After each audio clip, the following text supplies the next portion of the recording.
اللہ کی قسم صاحب ہم مسلمان ہیں، ہمارے لیے یہ امپورٹنٹ نہیں کہ ہمارا بیٹا ودھائک بنے، ہمارا بیٹا ایم پی بنے، ہمارا بیٹا راشٹرپتی بنے، ہمارا بیٹا مسلمانوں کے لیے سب سے بڑا امپورٹنٹ یہ ہے کہ ان کا دین ان کے پاس رہے، ان کا مذہب ان کے پاس رہے، ان کے مذہب کی پہچان ان کے پاس رہے۔ سبحان اللہ سبحان اللہ، نعرہ تکبیر، نعرہ رسالت، مسلک اعلی حضرت ان سے عارفی ڈاکٹر مصدق رضا مصباحی، نعرہ تکبیر، نعرہ رسالت۔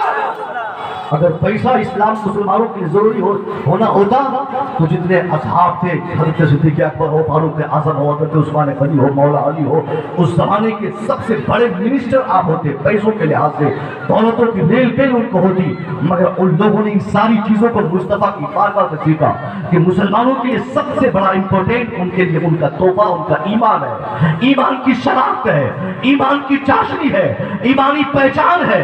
ایمانی پہچان آج ہمارے معاشرے میں لڑکوں نے کھو دیا ہے، بدتمیزیاں بدتمیزی اس قدر عام ہوئی ہے، کوئی تمیز نہیں، کوئی تفریق نہیں، کوئی ڈیفرنس نہیں کہ صاحب کہاں جا رہے ہیں، کیا کر رہے ہیں، کیا کر رہا ہے، کس قوم سے ہمارا تعلق ہے، ہم کس کی بیٹی ہے، ہم کس کا بیٹا ہے، ہمارا باپ حاجی صاحب، ہمارا باپ مولانا صاحب، ہمارا دادا عالم، ہمارا چچا عالم، ہمارا بیٹا حافظ قرآن، کوئی تفریق نہیں۔ باوجود اس کے بے پردگی ہمارے سماج میں اس قدر عام ہو گئی، ہماری بچوں کو ہم نے آج تک یہ تربیت نہیں دے سکی کہ تم جلسے میں جا رہی ہو، تم اگر جلسے میں جاؤ تو تیرے جانے کا راستہ یہ ہونا چاہیے، تم جلسے میں جاؤ تو تیرے بیٹھنے کا طریقہ یہ ہونا چاہیے، جلسے میں جاؤ تو تمہارے چہرے پر کوئی کریم اور وہ صاحب یہ زینتوں اور آرائش کا کوئی سامان نہ ہو۔ مگر دیکھا جاتا کہ جلسوں میں آج ہمارے علاقے میں جلسے ہوتے، پورا دن ہماری بچیاں اس پر سارا سامان تیار کرتی سجنے دھجنے کے لیے، وہ کپڑا، وہ ہیل، وہ لپسٹک، یہ ساری چیزیں حرام ہے۔ اگر اس نے یہ ساری چیزیں کر کے جلسوں میں آنے کی کوشش کی، کیونکہ ایک بیٹی جلسے میں اس قدر بے پردگی سے آئے گی، 50 بیٹوں کا جلسہ خراب ہوگا، 50 بیٹوں کا دین خراب ہوگا، 50 بیٹوں کی نیت خراب ہوگی۔ معمولی سی بات نہیں، بہت بڑی بات میں بول رہا ہوں۔ آپ بچوں کی آمد پر پابندی بٹھا دیجیے جلسوں میں، ایک بھی لڑکا سڑک پہ گھومتا نہیں دکھے گا۔ جب سیدھے بائیکاٹ کیجیے کہ کوئی بیٹی نہیں آئے، پھر ان لڑکوں کی پاکٹ میں تو پیسہ ہی نہیں ان کے پاس، یہ جھوٹ کی خریداری کرنی ہے دکان پہ، یہ سامان الٹانا، وہ سامان پلٹانا، اس کے پاس پرچیز کرنا، اس کے پاس مول بھاؤ کرنا، یہی ساری چیزیں کر کے رات بھر وہ ڈرامہ بازی میں پوری رات ختم کر دیے، اور صبح پھر وہی بے نمازی بن کے اٹھنا، صبح پھر وہی بدتمیزی کرنا، پھر صبح وہی ماں باپ کی بات نہ ماننا۔ ہمارے سماج میں سب سے زیادہ اگر ضرورت کسی چیز کی ہے، وہ نوجوانوں کی جو نسل ہے وہ جو تباہ ہو رہی ہے، اس کو بچانا یہ ہمارا سب سے بڑا دائتو ہے، یہ سب سے بڑی ہماری ذمہ داری ہے کہ ہمارے آنے والی نسلیں تباہ نہ ہو سکے، جس کے لیے نوجوانوں کو تیار کرنا ہوگا، ان کو دیندار بنانا ہوگا، ان کو دین کی سمجھ سکھانی ہوگی، ان کو نماز کی تربیت، ان کو روزے کی ٹریننگ، ان کو مذہب کی پہچان، ان کو حیا کی خوراک، کیونکہ دین چلتا ہے نوجوانوں سے، دین بچتا ہے نوجوانوں سے، سماج آگے بڑھتا ہے نوجوانوں سے۔ مگر ہمارا سماج جو نوجوانوں کے تئیں اتنا خراب ہے، آج جہالت دیکھیے نوجوانوں میں، بدتمیزی دیکھیے نوجوانوں میں، بے حیائی دیکھیے نوجوانوں میں۔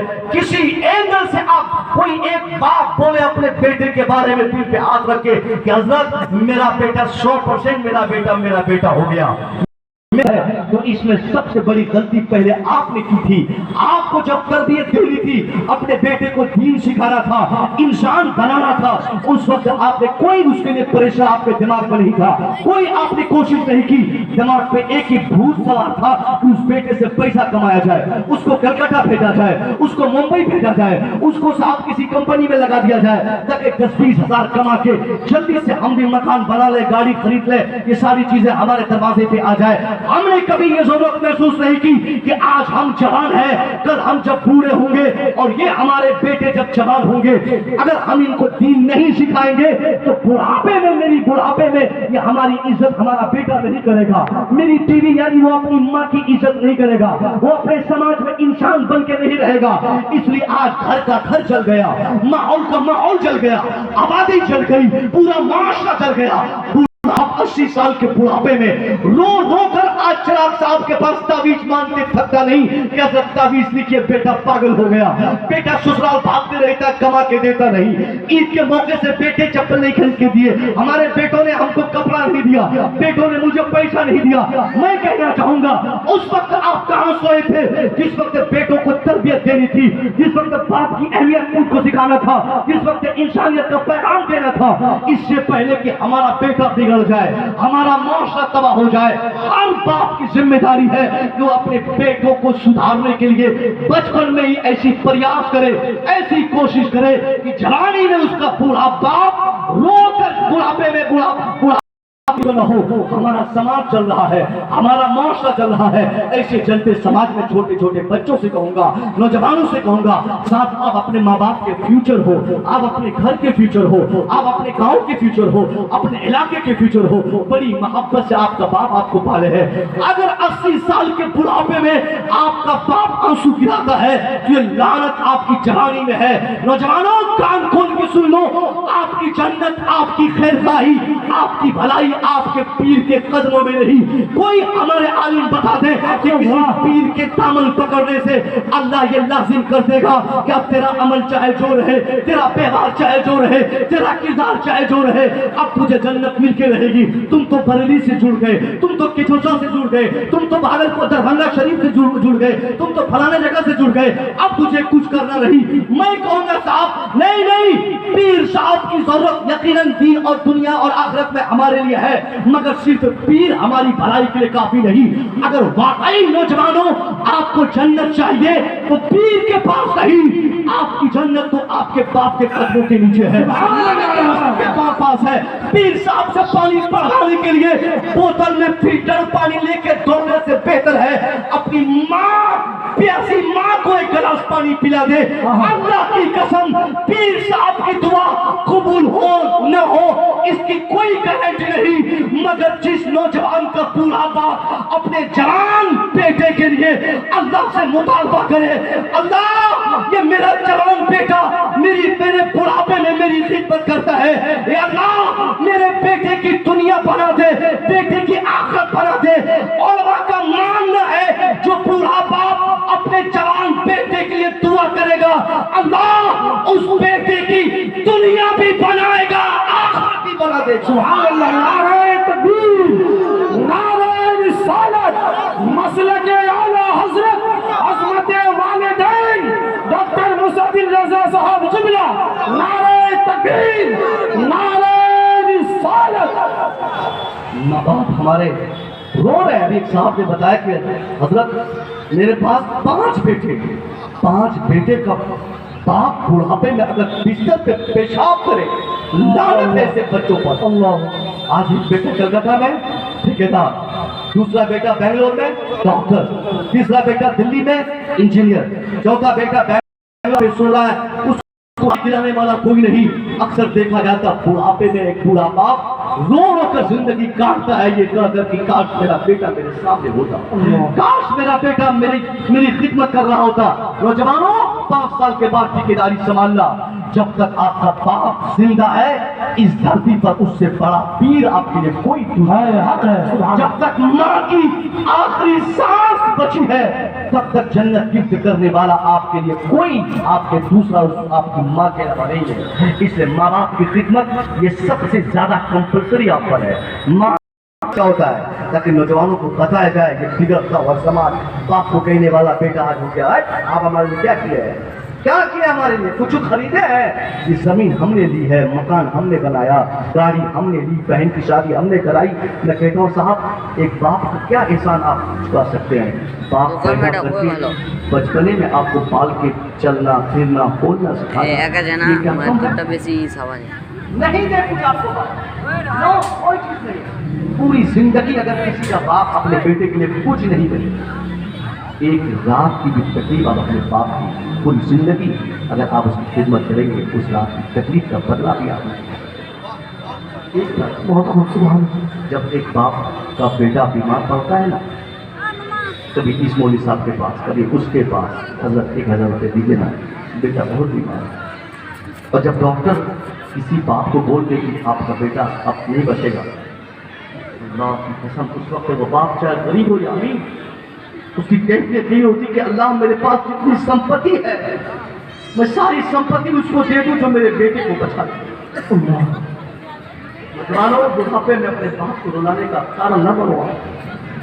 दुनिया भी खराब होगी, आखिरत भी बर्बाद होगी, कौन नहीं कमाता है, मगर खाली है वजह माँ बाप खुश नहीं है। हमारे बाप खुश नहीं, बगैर बाप की खुशी के अगर आप चाहेंगे कि आपको 50,000 रुपया महीना मिलता है उसी में आपका काम चल जाएगा, नहीं होगा। जिंदगी भर ऐसे ही परेशान रहेंगे, कहीं आपको सच्ची खुशी नहीं मिल सकती अगर आपका बाप आपको खुश नहीं है। जरूरी नहीं कि आप 1 लाख रुपया महीना कमाइए तब आप फुलफिल रहेंगे, तब आप सैटिस्फाइड रहेंगे, तब आप जिंदगी में मुतमईन रहेंगे। जिंदगी को इत्मीनान बख्श करने के लिए पैसा बहुत बड़ा फैक्टर नहीं है, बाप की दुआ एक बहुत बड़ा फैक्टर है। अगर बाप की 5,000 आप कमाते हैं, 5,000 ओनली 5,000 अगर आपकी अर्निंग है, अक्सर ये फार्मूला देता हूँ। एक महीना में कलकत्ता में कमा के लाया, पापा ये पैसा आप रखिए, दवाई लीजिएगा, अपनी जरूरत में खर्च कीजिएगा। उस वक्त 80 साल की उम्र में बाप जब देखेगा कि उसका बेटा पूरे 1 महीने की पगार उसके कदमों में लाकर रख दिया है, वो बाप उस पैसे को पकड़ के कहेगा, अल्लाह मेरा बेटा 1 महीना मुशक्कत से कमा कर मुझे पैसा दिया, अल्लाह मैंने अपने बेटे की कमाई कबूल कर ली, तू भी इसकी जवानी कबूल करवा ले। सुभान अल्लाह। जो बूढ़ा बाप अपने बेटे की सिर्फ 5,000 की कमाई को देखकर अल्लाह से मुतालबा करेगा, मैं यकीनन आपसे कह सकता हूँ, यकीन दिला सकता हूँ, वो बेटा भले ही आज मजदूरी करके रिक्शा चला के धान गेहूं काट के किसी की दुकान में काम करके 5,000 रुपया महीना कमा रहा है, अगर उसके बाप की दुआ उसके साथ है तो अल्लाह उसी 5,000 में बरकतें 50,000 के अता फरमा। सुभान अल्लाह, माशाअल्लाह। बेटा का बहुत 50,000 कमाए और बाप को ना दे, ऐसे ऐसे उनके पास बुढ़ापे में चश्मा लेने का पैसा नहीं, दवाई खाने का पैसा नहीं, 3-4 बाप है आपका, आपने बंगला बनाया, लेकिन ये कभी नहीं सोचा आपने दिल्ली में घर बनाने से पहले अपने बाप को पूछ लेते कि आप कहाँ रहिएगा। कोई भी बाप ये नहीं चाहेगा कि उसका बेटा उससे दूर हो जाए। मौत तक एक बाप की ख्वाहिश रहती है कि उसका मैं बताऊँ आपको अपनी बात, अक्सर आप सोचते होंगे कि बाप ने आपके लिए क्या किया 2002 में, ये मैं अपनी टीम बता रहा हूँ, ये सारे लोगों के साथ ये मामला होते हैं। मैं आजमगढ़ के एक मदरसे में पढ़ा हुआ था, अजीजुल्लुम पहाड़ रमजान शरीफ की छुट्टी हुई, उस मौके से फोन पे और गूगल पे का जमाना तो था नहीं, वालिद साहब 500 रुपया मुझे भेजे थे, पैसा वक्त से नहीं पहुँच सका, छुट्टी हो गई, सारे बच्चे अपने चले गए। रमजान शरीफ बहुत ताखीर हो गई, पैसा नहीं पहुंचा, वालिद साहब किसी से कर्जा लेकर खुद से फिजिकली मुझे लेने के लिए आजमगढ़ चले गए। मेरे वालिद साहब जब आजमगढ़ गए, मैं देखा, बहुत खुश हुआ, हाथ स्टेशन आया, उधर से कटिया उन्होंने बचे हुए बनाने के बाद पैसे थे उससे 4 केले खरीदे, भूख बहुत लगी थी वाले साहब, मुझे भी लगी, मैं बोला मुझे भी केला खाना है, साहब ने क्या किया कि 4 केले खा लीजिए, मैं क्या किया 2 केले खाने के बाद वाले साहब पूछा बैठे ভিডিও হচ্ছে না জু মানে হিলা দিতে মোবাইলটা তাতে ক্যামেরা ক্যামেরা मुझे भूख नहीं लगी, ক্যামেরা আটকা মোবাইল আটকা শেষ हो गया। बच्चा था, मैं हालात नहीं समझ सका, कैफियत नहीं जान सका, मैं गलती से 4 केले सिर्फ एक बार के खाने से मैं खा गया। जब घर पहुंचा, ये देखिए सूटकेस रखने के बाद वालिद साहब ने वालिदा से यही कहा कि जल्दी से खाना लाओ, कुछ अगर घर में है, मुझे बहुत भूख लगी है, मैं कल से खाना नहीं खाया। आप बोलते क्या बात क्या किया,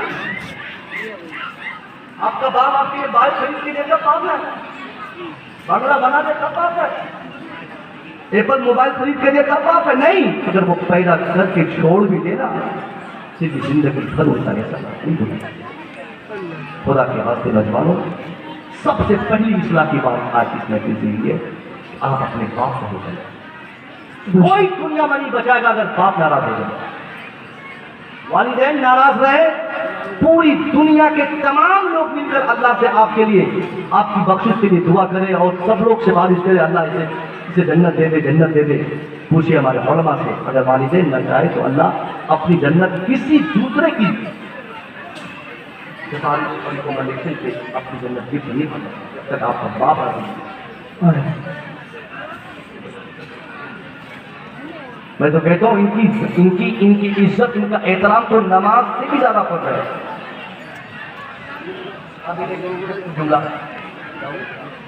नमाज से बड़ा पड़, सुनो ना यार, अपने नमाज अपने टाइम से पढ़े, नमाज हमेशा पढ़ते नहीं, रोजा भी हमेशा पढ़ते नहीं है, साल में एक बार, वन टाइम ही नहीं है, एक साल में एक बार, एक महीने की का रोजा, दिन में 5 बार नमाजें पढ़ रहे हैं। हज ये जिंदगी में सिर्फ एक मरतबा, जब आप साहिब माल है, ज़कात हर साल एक मरतबा आपको देना है।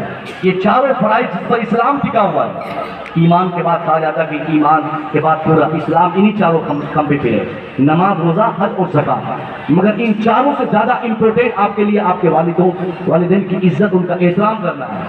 अपने कैसे? वो इसलिए कि नमाज तो टाइम पे पढ़ रहे हैं, मगर वालिदैन की इज्जत लिए कोई टाइम फिक्स नहीं, इसके लिए कोई दिन, दोपहर, महीना कोई किसी की कैद नहीं है।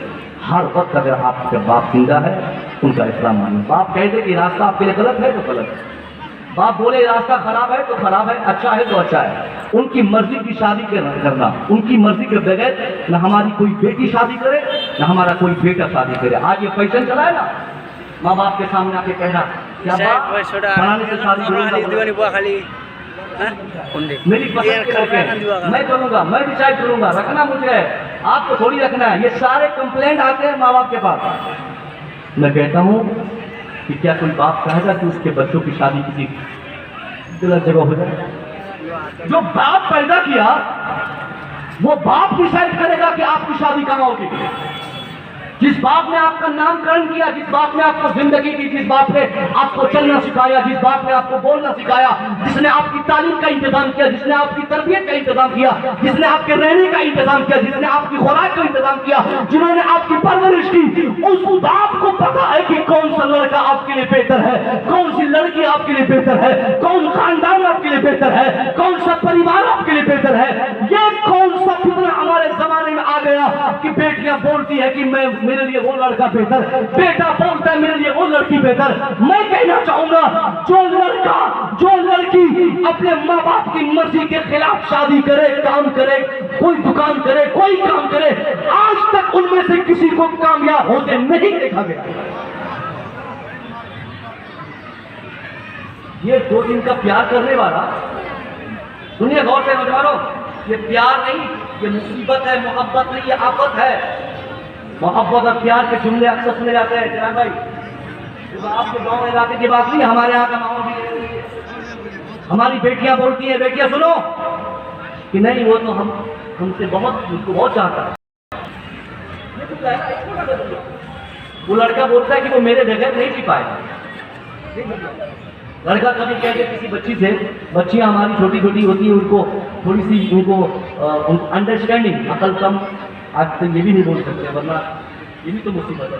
एक साहब बोल दिए कि औरतों को अकल नहीं होती, वो औरतें केस कर देती। तो मतलब अंडरस्टैंडिंग थोड़ी सी हमारे, आपके बाप से ज्यादा आपके भाई से ज्यादा प्यार करने वाला विद्यार्थी बनेगा। सबसे बड़ा खैर खास, सबसे बड़ा आपका फ्यूचर समझने वाला, सबसे बड़ा आपका भविष्य जानने वाला, भविष्य समझने वाला अगर इस धरती पर कोई है तो वो सिर्फ आपका बाप है, आपका भाई है, आपके अपने लोग हैं। कोई अगर बोलता है कि वो तेरे लिए जान देगा तो छोटा सा फार्मूला मेरी तरफ से आप कबूल कीजिए। आज ही सुबह आप, जिसने कभी आपसे कहा हो कि वो आपके लिए जान देगा ना, आप सुबह बोलिए उसको कि मैं अभी आ रही हूँ इस्लामपुर में बड़े डॉक्टर को दिखाकर, उसने मेरी दोनों किडनियां फेल बता दी। लड़के से बोलिए कि दोनों किडनी मेरी फेल हो गई। बाबू अगर तुम्हें हमें चाहिए तो तुम अब मुझे एक किडनी दे दो, एक किडनी के जाओ उसी दिन वो नंबर ब्लॉक मारेगा मोबाइल हिला दिलो। आपके गांव मोहल्ले में कभी नहीं आएगा, कभी दिखेगा नहीं, जान जाएगा कि बच्ची तो जान लेके छोड़ेगी। और वाकई अगर आपकी किडनी खराब हो जाए, बाप के पास कुछ नहीं, कोई सामान नहीं, दरवाजे दरवाजे भीख मांग कर भी वो बाप आपकी किडनी, आपके किडनी का इंतजाम करने के लिए कोशिश करेगा। सुभान मजदूर क्लास के बाप को देखा गया रेलवे स्टेशन पे भीख मांगते हुए कि हजरत मेरी बच्चे की शादी मुझे करानी है, उसका इलाज कराना है, बच्चे की तबीयत खराब, बेटी की तबीयत खराब है, 500 दीजिए, 100 दीजिए। मुखिया जी, प्रधान जी, सरपंच साहब, विधायक जी, अमीरों के पास जाकर आज भी बाप भीख मांगता था कि उसकी बेटी की जिंदगी बच जाए। इसलिए मेरी बच्चियों, मेरी बहनों, इस धरती पर अगर कोई आपका खैर खा है, कोई सच्ची मोहब्बत आपसे करता है, वो कोई और समाज का लड़का नहीं, वो सिर्फ आपका बाप है। अगर भाई है तो वो सिर्फ आपका भाई है। इसलिए भाई जहां चाहे वहां आपकी शादी है, बाप जहां चाहे वहां आपकी शादी। ये कंप्लेंट लाना, ये बोलना कि मैं फलाना मेरी जिंदगी अच्छी कर देगा, मैं उनसे शादी करूंगी, नहीं, हाथ जोड़ता हो, कोई आपकी जिंदगी नहीं बनाने वाला। अगर आप माँ बाप के खिलाफ चलेंगे, समाज खराब हो जाएगा, समाज खराब होगा। बच्चों, आप भी अपने माँ बाप की बात मानो, बच्चियों के लिए भी जरूरी है कि वो भी अपने माँ बाप की बात माने। और जब ये तनासुब हमारे समाज में होगा, वो बड़ा है, ये छोटा है, वो अच्छा है, वो खराब है, हमको कैसे रहना है, माँ बाप की इज्जत कैसे करनी है, बाप अगर फूल वाले रास्ते में बना कर जाए, बोले बाप की ये रास्ता नहीं चलना है, और रास्ते में हर जगह फूल पीछे हो, तब भी हम न जाए। अगर उस बाप की बात काट कर उसी रास्ते पर चलना जाएंगे ना, मुमकिन है फूल वाला रास्ता भी हमारे लिए खारदार रास्ता बन जाएगा, कांटा वाला बन जाएगा। और कांटे वाले रास्ते में भी बाप चलने को कहे ना, और बाप की इजाजत और उनकी मर्जी के बाद हम चलेंगे, ये कहा जा सकता है कि बाप की दुआ रहेगी तो कांटेदार रास्ता भी फूलदार रास्ते में तब्दील हो जाएगा। तीसरी सबसे बड़ी बात, बुजुर्गों की क्या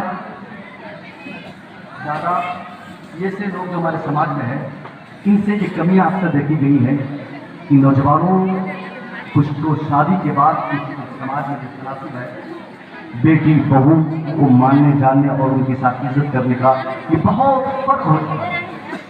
आज अक्सर वो बेशक हम लोगों के फोन कॉल्स आते हैं, उस पर यही कहा जाता है कि साहब हमने बेटी की शादी कराई और ससुराल वाले उसे मारपीट करते खा रहे हैं, ससुराल वाले उसे देखना नहीं चाहते, ससुर भी मारता, देवर भी पीटता, शौहर भी भगाता, सास भी मारती।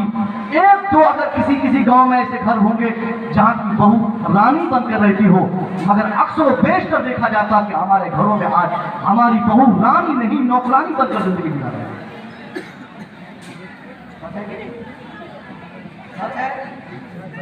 आप लोग समझ लो, नौजवानों से आपकी बीवी के साथ जो व्यवहार होता है आप जान रहे हैं, अक्सर लोग होता है कि हजरत मेरा बाप मेरी बीवी को चाहता नहीं, मेरी बीवी को बहुत गाली देता है, बहुत मारता है। ऐसे लोगों से, ऐसे बुजुर्गों से कहूँगा कि साहब आपके घर में जो बरकत आएगी तब जब आपकी बहू रानी बनकर आपके घर में रहेगी। तब जो लड़की आज बहू बनकर आपके घर में है, उनके साथ बेटी का व्यवहार करना है, उनके साथ रानी का व्यवहार करना होगा, नौकरानी नहीं समझना होगा, बात पर गालियां नहीं देनी होगी। हमने क्या सीखा, किसी तो पूरी जन्नत माँ के कदमों के नीचे है। अरे माँ के कदमों के नीचे जन्नत है का मतलब ये नहीं कि आप बीवी को मारते रहे। माँ के कदमों के नीचे जन्नत है का इसका मतलब ये नहीं कि बीवी का कोई हक नहीं है। माँ के कदमों के नीचे जन्नत है का मतलब ये नहीं कि बीवी की पिटाई हमेशा होती रहे। माँ, बाप, बीवी, समाज सबको आपको देखना है, ये आप पर कंपल्सरी है। और बुजुर्गों से गुजारिश है, अगर आपका बेटा आपकी बहू के साथ खाना खाए, अक्सर अगर देखा गया शादी के 1 महीने के बाद कोई बूढ़ा देख ले कि उसका बेटा बहू एक ही साथ प्लेट में खाना खाए, तब तो उसमें कयामत आ जाएगी। सास बोलेगी मेरा घर काम किया, अब ये घर नहीं, ये 1 महीना हुआ इसकी शादी हुए, आई है मेरे घर में, अब तो बेटे के साथ बैठकर एक ही प्लेट में खाना खा। क्योंकि हमारे समाज में सिखा दिया गया कि बहू अलग खाए, बेटा अलग खाए। नहीं, अगर आप जानते हैं बेटा बहू अगर अलग अलग खाना खा रहे हैं तो आपके लिए जरूरी है कि आप उनको कहें कि तुम लोग एक साथ खाना खाओ। उन दोनों में जितनी मोहब्बत होगी आपके घर में उतनी बरकत आती है। ये करीब की जिंदगी पर हमको अमल करना है, सबसे बड़ी जरूरत की चीज है। नबी की सीरत क्या कहती है? सरदार दो आलम ने आयशा से फरमाया, आयशा, ए आयशा, पानी पी रही है? हज़रत आयशा ने कहा हाँ हाँ पानी पी रही है। कहा आधा गिलास पानी पीना, आधा मुझे देना। सैयदा आयशा आधा गिलास पानी पी ली। वो लोग कान खोल के सुने जो लोग सोचते हैं कि बीवी का जूता खाना जायज नहीं है। इधर है कि नहीं माँ? इधर नहीं है माँ? बहुत बूढ़े लोग बोलते हैं जूता खाने से तलाक हो जाता है। मुझे कह दिया गया, मेरे घर वालों ने, बूढ़े लोग जो है वो, मैं अपनी अहलिया के साथ खाना खा रहा था, उसी गिलास में आधा पानी बचा हुआ था, मैं पी लिया। मेरे घर की एक औरत थी, वो कहने लगी कि मौलवी साहब इतना पढ़ लिखने के बाद भी आपको ये बयान नहीं हो सका। हमने कहा क्या मुश्किल किया हमने? कहा आपको बीवी का कितना पानी पी लिया। क्या तब क्या हुआ? बोला आपको तो फिर भी क्या पढ़ाना पड़ेगा। हमने कहा तलाक के बारे में तो पूरा बयान मैंने पढ़ा, तलाक कैसे होती है, कैसे टूटती है, निकाह टूटता है, सब चीज मैंने पढ़ा, मगर ये पानी पीने से तलाक हो जाती है ये तो मैंने कभी नहीं पढ़ा था। वो लोग हुजूर फरमाते हैं आयशा आधा गिलास पानी पीना, बचे हुए आधे गिलास पानी को मुझे देना, मुझे भी प्यास लगी। सैयदा आयशा पानी पी बहुत ज़्यादा संभाल के उस बचे हुए आधे गिलास पानी नबी की बारगाह में लाकर कहते हैं हुजूर ये लीजिए कीजिए कीजिए। हुजूर उस गिलास को पकड़ लिए, अपने फोटो के करीब ले गए, फिर गिलास को देखने को कहा, जब कहीं कुछ नहीं मिला फिर मैंने फिर खोले। सैयदा आयशा घबरा गई, अभी क्या हो गया? गिलास में कुछ कचरा गिर गया क्या? पानी साफ नहीं है क्या? पानी में कुछ गिर गया क्या? सैयदा आयशा कहती कि हुजूर आपने तो कहा था कि पानी पीना है और मैंने आधा गिलास पानी पिया, बचे हुए आधे गिलास आपकी पेश की, आप पानी क्यों नहीं पी रहे हैं? होठों के करीब ले जा रहे हैं, फिर छोड़ के देख रहे हैं, कुछ तलाश रहे हैं, क्या खोज रहे हैं? हुजूर फरमाते हैं सैयदा आयशा मैं जो खोज रहा हूँ तुम बताएगी? तो हुजूर बिल्कुल बताओगे, आप पता नहीं ना क्या खोज रहे हैं। हुजूर फरमाते हैं कि आयशा पानी भी सही है, गिलास भी सही है, मुझे वाकई प्यास भी लगी है, मगर मैं गिलास में वो जगह तलाश रहा हूँ कि जगह तुझे वोट लगाकर पानी पिए। मैं भी उसी जगह फोटो को लगाकर पानी पीऊंगा। ये हुजूर की मोहब्बत की अपनी बीवी थी। मेरे मुस्तफा ऐसी मोहब्बत फरमाते थे सैयदा आयशा से। तो सैयदा आयशा से नहीं कितनी बीवियां थी, सबसे नबी की ऐसी मोहब्बत थी। नौजवानों, माँ से भी मोहब्बत आपके लिए जरूरी है और बीवी से क्या है? माँ की मोहब्बत में बीवी को मारना और बीवी की मोहब्बत में माँ को छोड़ना, ये कहीं से दुरुस्त नहीं। एक मसला सुनिए, जिंदगी भर अगर किसी का बेटा अपनी कोई बहू अगर अपने ससुर अपनी सास को कभी पानी ला कर न दे तो शरई एतबार से उस बहू पर कोई मुआवजा नहीं, कोई गिरफ्त नहीं। शरई एतबार से उस बहू की कोई पकड़ नहीं कि तूने अपने ससुर का पाँव क्यों नहीं दबाया, उनको पानी क्यों नहीं दिया, उनका कपड़ा क्यों नहीं धोया। शरई एतबार से इसलिए नहीं होगा क्योंकि ससुर की दौलत में 1 रुपये का भी हिस्सा बहू का नहीं है। ससुर की दौलत में जब बहू का 1 रुपये का हिस्सा नहीं तो बहू की जिंदगी में ससुर का क्या हिस्सा रहेगा? और अक्सर ससुराल वाले यही तमन्ना करते हैं कि मेरी बहू मेरा कपड़ा धोए, मेरी बहू मेरा पाँव दबाए, मेरी बहू मेरी बात माने। हाँ, ये और बात है कि शरीयत के बगैर दबाव के वो जन्नती बहू हुआ करती है जो बगैर किसी शरीय दबाव के वो अपने ससुराल वालों की खिदमत करती है, ससुर का पाँव दबाती है, सास की बात मानती है, उनके सर में तेल रखती है, मगर ना रखे तो पूछने का कोई अधिकार नहीं, पंचायत बैठाकर उनको उनका मुआवजा करने का कोई मतलब नहीं होता। अगर आप चाहते हैं वाकई कि सामने वाली लड़की बहू न बनकर मेरी बेटी बन के रहे तो इसके लिए बहू बनाने की जरूरत नहीं, आप उन्हें बेटी मान लीजिए, वो भी आपको बाप मानने को तैयार हो जाए। आपने कभी उनके साथ बेटी का व्यवहार किया नहीं? अब बोला नहीं, उन पर अत्याचार करते, उन पर जुल्म करते, हजारों ऐसे कंप्लेंट आते हैं, घर का घर उजड़ गया साहब, घर का घर उजड़ गया, कोई बताने वाला नहीं कि बच्चों को कौन संभालेगा। आपको पता है जो बच्ची आपके घर में बहू बन के आई है, उसका बाप उसकी शादी दिलाने के लिए कितनी मेहनतें देखी, उसका बाप जमीन बेचा, मकान बेचा, दुकान बेचा, जेवरात बेचा, भीख मांगा, कहां से आपके लिए अपाची का इंतजाम, पैसे का इंतजाम, फर्नीचर का इंतजाम, ये जो सोफा पे आप बैठे हैं ये सोफे का इंतजाम, ये जो गाड़ी चला रहे इस गाड़ी का इंतजाम, ایک بوڑھا باپ اپنی بیٹی کی شادی کرانے کے لیے اپنا وجود تک کھو دیتا ہے تب جا کر بیٹیا کی شادی دلاتا ہے. اور اس بوڑھے باپ کو بڑھاپے میں اگر فون کرنے والا فون کر کے یہ کہے کہ آپ کی بیٹی کو پیٹا جاتا ہے, آپ کی بیٹی کو تکلیف دی جاتی ہے, آپ کی بیٹی کو مارا جاتا ہے, آپ کی بیٹی کو وقت پہ کھانا نہیں ملتا, میں دعوے سے کہوں گا آپ کے گھر میں پیسوں کی بارش بھی ہوگی پھر بھی کبھی خوشحالی نہیں آئے گی, کیونکہ کسی غیر کی بیٹی کو